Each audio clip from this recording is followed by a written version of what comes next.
कम से कम 95-99% आबादी का उस कॉन्स्टिट्यूशन से कोई इख्तलाफ नहीं है। तो बुनियादी बात यह है कि हम सब एक ही पैमाना रखें, और वो पैमाना ये है कि क्या कोई आइन के खिलाफ चल रहा है या कोई आइन के मुताबिक चल रहा है। यही जमहूरियत पसंदी है, यही इंसानियत पसंदी है, यही मुल्क को आगे बढ़ने का नुस्खा है, यही फार्मूला है।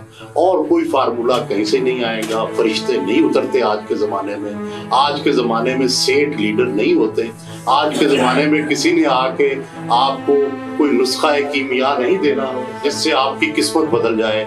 कौमों का जो कंसेंसस होता है वही नुस्खा कीमिया है, वही फार्मूला है, वही ग्रेट फार्मूला है।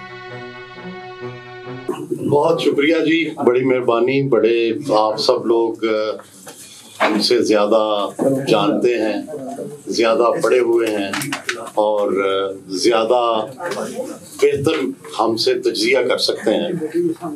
बुनियादी बात यह है कि अदब जो है ये तो किसी ज़माने का आकाश होता है, ये अदब किसी ज़माने का अतर होता है।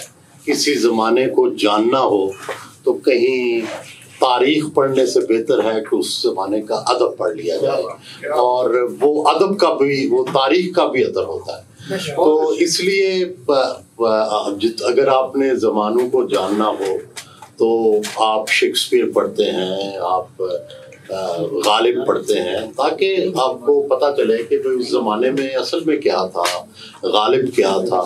और फिर बड़ी दिलचस्प बात है कि हमारा ये जो खित्ता है जिसको आज हम पाकिस्तान कहते हैं, इसका तो सबसे पहले आपको पता है कि यहाँ हिंदुस्तान के अंदर जो कम्युनिटीज़ रहती थी उनमें मुसलमान सबसे पीछे रह गए थे।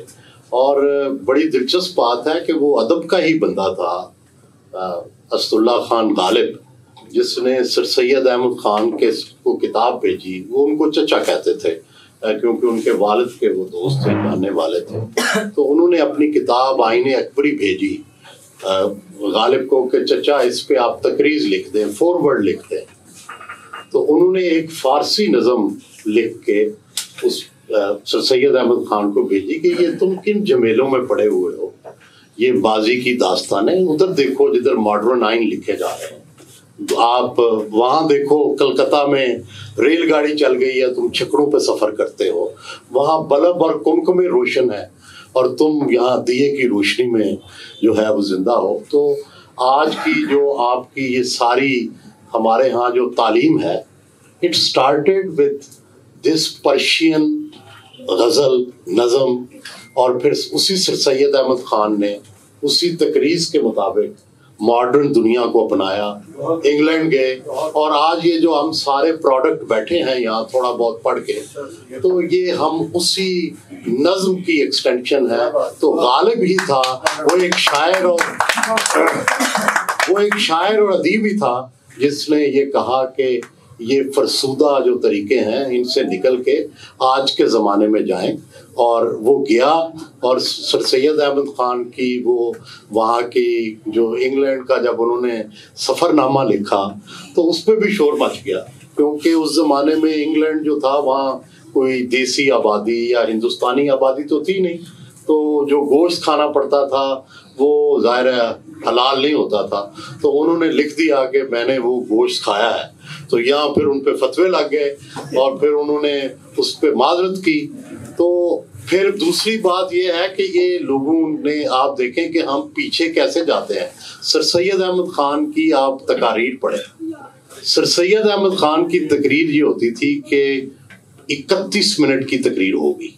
पहले से तय होता था कि 9 बजे तकरीर होगी, 9:31 पर ये लेक्चर, ये स्पीच ये ख़त्म हो जाएगी। और हम देखें कि उस ज़माने के जो स्टैंडर्ड थे उससे कितने नीचे आ गए हैं। हालांकि उस ज़माने में उन्होंने वो स्टैंडर्ड जो है वो सेट किए थे कि आप वक्त की पाबंदी करें, आप देखें कि कितने मिनट की स्पीच है वो पहले से तय करें और ताकि वो डिलीवर करें। फिर यही अदब जो है इसने अल्लामा इकबाल की शक्ल में फिर एक ख्वाब देखा। उस ख्वाब से इख्तलाफ भी हो सकता है, उससे इत्तफाक भी हो सकता है, लेकिन जो आज की हकीकतें हैं اگر ان کو دیکھا جائے تو غالب اور اقبال جو دونوں ادب کے آدمی تھے، انہوں نے نہ صرف اس خطے کی تشکیل اور ترتیب میں اہم کردار ادا کیا بلکہ معاشروں کو آگے بڑھنے میں بھی کردار ادا کیا۔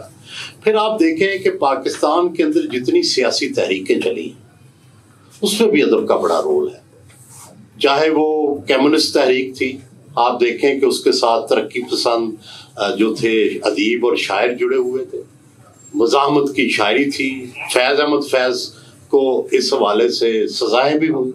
پھر آپ دیکھیں پیپلز پارٹی کی جو تحریک ہے اس میں بھی آپ کو نظر آئے گا، لیفٹ بھی نمایاں طور پہ اس کے اندر نظر آئے گا۔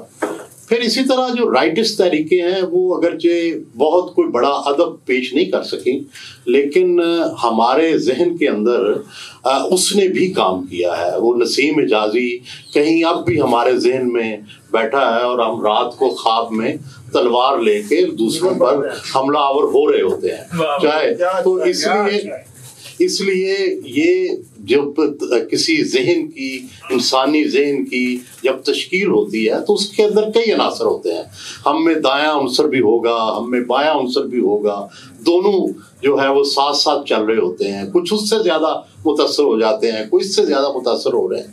لیکن بنیادی بات تو یہ ہے کہ سب جو ایفرٹ ہے، سیاسی جدوجہد ہے، ادب ہے، مزاحمت ہے، جلسے ہیں، جلوس ہیں، ان کا مقصد کیا ہے؟ مقصد ہے ایک پرامن معاشرے کا قیام۔ ساری جو جتنی ہماری اسٹرگل ہے اس کا اگر نتیجہ نکالا جائے تو وہ کیا ہے؟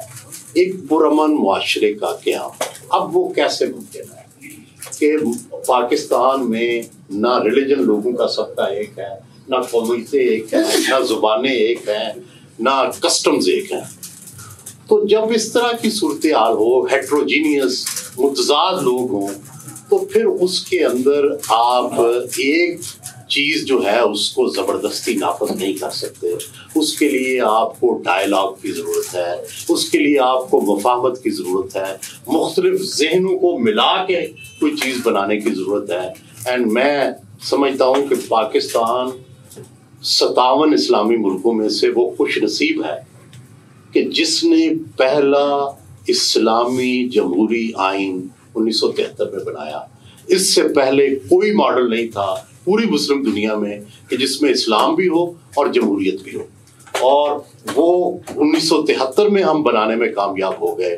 افسوس یہ ہے کہ 1973 کے بعد سے آج تک ہم اس کی مکمل روح پر نہ عمل کر سکے ہیں، نہ اس کو امپلیمنٹ کر سکے ہیں، اور بنیادی طور پر کسی قوم کے لیے اگر ایسا ایک ڈاکومنٹ بھی بن جائے اور تو وہ بہت زیادہ امپورٹنٹ ہوتا ہے۔ آج بھی پاکستان کی میرا خیال ہے کم از کم 95-99% آبادی کا اس کانسٹیٹیوشن سے کوئی اختلاف نہیں ہے۔